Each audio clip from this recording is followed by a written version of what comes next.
Welcome back in our channel Education Hub। आज का हमारा टॉपिक है बीपीएससी 66th प्रीलिम्स एग्जाम 2020। ये कुछ इम्पोर्टेंट क्वेश्चंस हैं इनमें, साइंस के बायोलॉजी सेक्शन से। ये प्रैक्टिस सेट है, प्रैक्टिस सेट फर्स्ट है। चलिए हम लोग अपना क्लास स्टार्ट करते हैं आज का।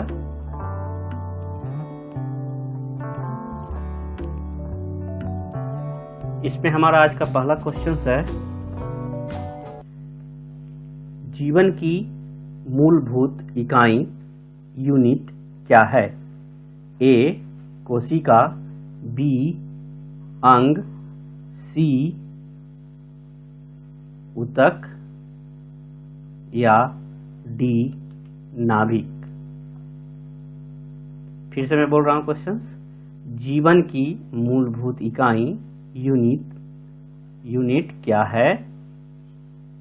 ऑप्शंस दिए हुए हैं आपके, ए कोशिका, बी अंग, सी ऊतक और डी नाभिक।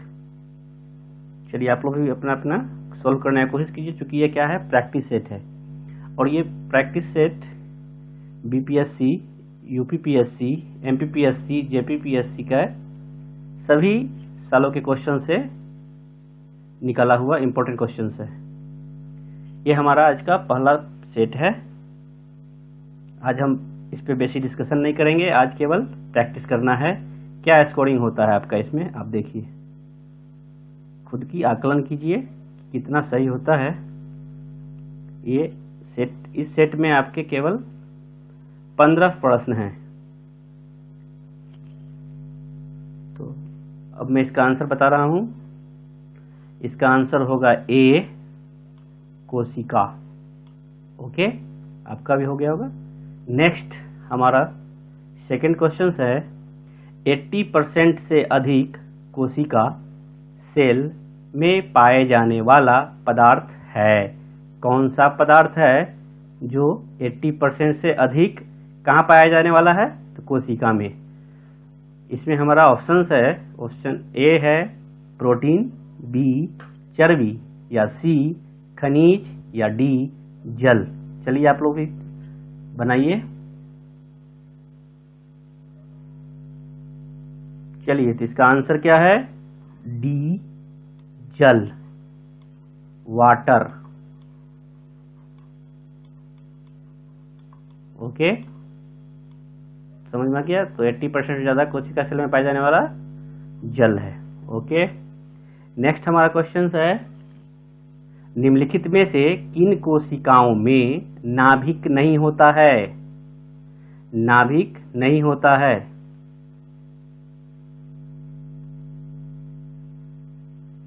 इसका ऑप्शंस हैं, ए मूल रोम कोशिका, बी लाल रक्त कोशिका या सी प्लेटलेट या डी मोनोसाइट। चलिए आप लोग फटाफट बनाइए। तो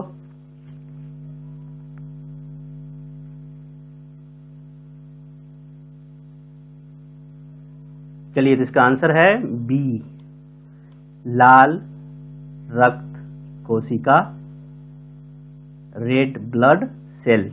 ओके, चलिए हमारा नेक्स्ट चलते हैं हम लोग। अब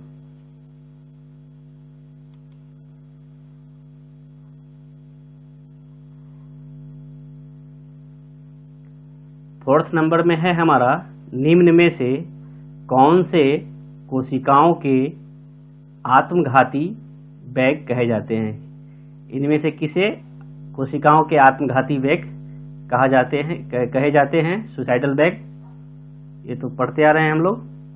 तो चलिए, इसका ऑप्शन है ए लाइसोसोम, बी राइबोसोम्स, सी डिक्टोसोम्स और डी फैगोसोम्स।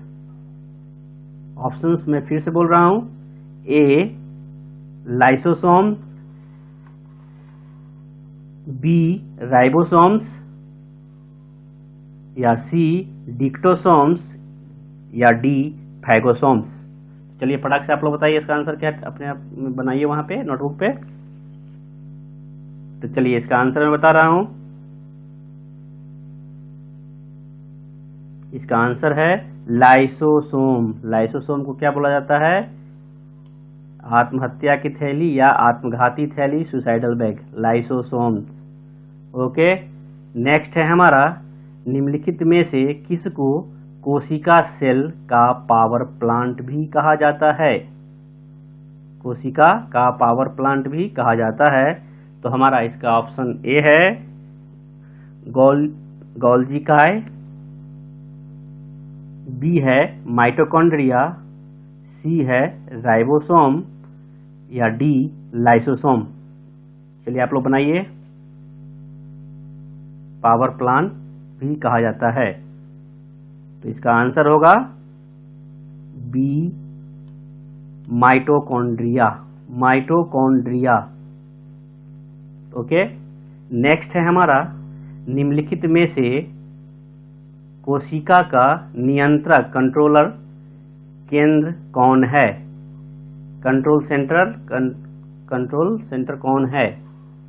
तो इसके तो वर्ड से क्लियर हो जाता है कि कौन है। निम्नलिखित में से कोशिका का नियंत्रक केंद्र कौन है? 6 क्वेश्चन है। चलिए आप लोग बनाइए। इसका ऑप्शन है केंद्रक ए, बी प्लाज्मा या सी लाइसोसोम या डी क्रोमोसोम। तो इसका आंसर है आपका केंद्रक। ओके, क्या है? केंद्रक। चलिए हम लोग आगे बढ़ते हैं। नेक्स्ट हमारा 7th नंबर क्वेश्चन है, डीएनए का संबंध जिस अतिमूल प्रोटीन से है उसे क्या कहते हैं? डीएनए का संबंध जिस अतिमूल प्रोटीन से है उसे क्या कहते हैं? ए गैर एल्ब्यूमिन, बी हिस्टोन या सी गैर हिस्टोन या डी एल्ब्यूमिन। चलिए आप लोग बनाइए। तो इसका आंसर है B histone. B histone. Okay, next question है हमारा, प्रयोगशाला में सर्वप्रथम डीएनए का संश्लेषण किसने किया था? डीएनए का संश्लेषण किसने किया था? ए में है मिलर ने, बी खुराना ने या सी डी ब्रीज ने या डी कैल्विन ने।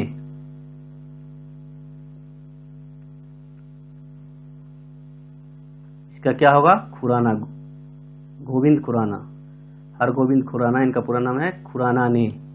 इसका आंसर क्या होगा? बी खुराना ने। ओके, नेक्स्ट हमारा क्वेश्चन है, आनुवंशिक यूनिट अर्थात जीन होते हैं, कहाँ होते हैं यह बताना है। इसका ऑप्शन है ए केंद्रकीय झिल्ली में, बी कोशिका में या सी लाइसोसोम में या डी गुणसूत्रों में। चलिए आप लोग बनाइए। जीन कहाँ होते हैं?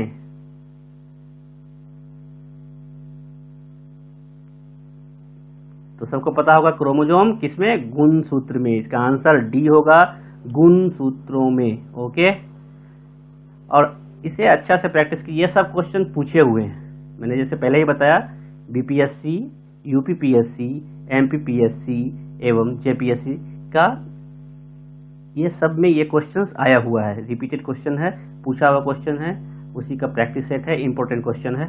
ध्यान दे के आप अपना आकलन कीजिए कितना सही हो रहा है। और आपको इसमें अगर डिस्कशन क्लासेस भी चाहिए तो आप कमेंट कीजिएगा, उस पर विस्तृत क्लासेस बनाया जाएगा। बायोलॉजी का भी चैप्टर वाइज बनने जा रहा है, एनसीईआरटी का सीरीज जाएगा इसका भी। तो आपके पास अभी काफ़ी टाइम है, अच्छे से प्रैक्टिस कीजिए, केवल प्रैक्टिस है। और बाकी भी सब्सक्राइब कर लीजिएगा, इसमें 66 बीपीएससी का जो प्रीलिम्स से रिलेटेड है और सारे वीडियो भी इसमें दिए हुए हैं। ओके, नेक्स्ट, राइबोसोम्स होते हैं, कहाँ होते हैं ये बताना है। आपका ए में दिया है डीएनए में या बी आरएनए में या सी प्रोटीन्स में या डी इनमें से कोई नहीं। तो राइबोसोम्स होते कहाँ हैं ये बताना है। तो ऑप्शन आपका दिया हुआ है DNA, A, B, RNA, C proteins और D इनमें से कोई नहीं। फटाक से बनाइए, क्या है होगा आंसर इसका। राइबोसोम्स होते हैं कहाँ, तो RNA में। कहाँ, RNA। ओके, चलिए नेक्स्ट क्वेश्चन है हमारा। जीव कोशिकाओं में आनुवंशिक लक्षणों के नियंत्रण में निम्नलिखित में से कौन सा उत्तरदायी है। इनमें से कौन सा उत्तरदायी है किसके लिए, तो जीव कोशिकाओं में आनुवंशिक लक्षणों के नियंत्रण में। इसका ऑप्शन इस प्रकार है, ए एंजाइम, बी हार्मोन, या सी RNA, या डी DNA। तो फटाफट से बनाइए आप भी।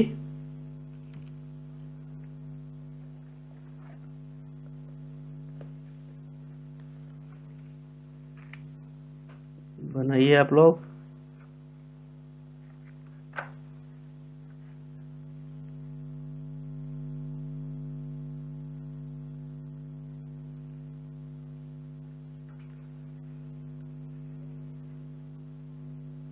तो इसका आंसर क्या होगा, DNA, डी। इसका आंसर क्या होगा, DNA। 11th नंबर क्वेश्चन, इसका आंसर DNA और इसका ऑप्शन भी डी।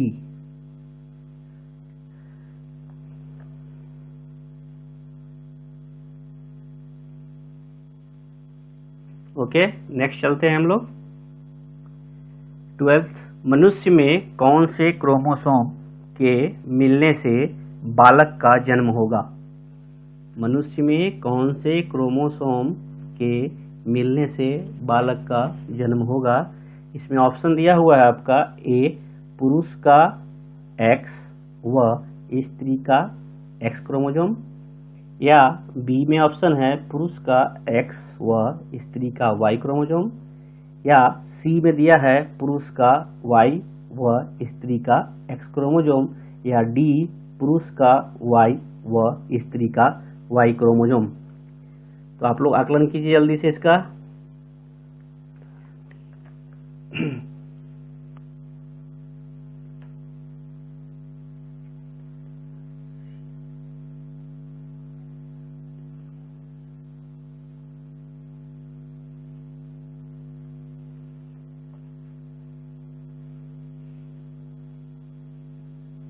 चलिए इसका आंसर क्या होगा, सी पुरुष का Y व स्त्री का X क्रोमोसोम।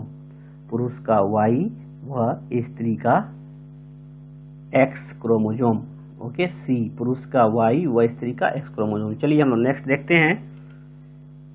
ये हमारा लास्ट स्लाइड है इस क्लास का। 13 में हमारा है, जंतुओं में होने वाली फूट एंड माउथ रोग किसके कारण उत्पन्न होती है। फूट एंड माउथ किसके कारण उत्पन्न होती है। ऑप्शन है इसका, ए जीवाणु, बी कवक, या सी प्रोटोजोआ, या डी विषाणु। जंतु है, याद रखिएगा, जंतु में होने वाली फूट एंड माउथ रोग किसके कारण होती है।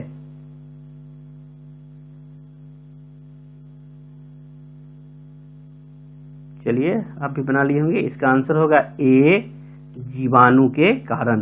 ए जीवाणु के कारण। ओके, नेक्स्ट हमारा है, ईबोला क्या है। ईबोला क्या है।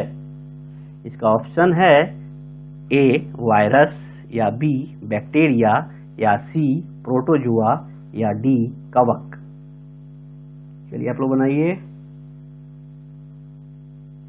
चलिए बना लिए होंगे। इसका आंसर होगा ए वायरस। Okay, virus.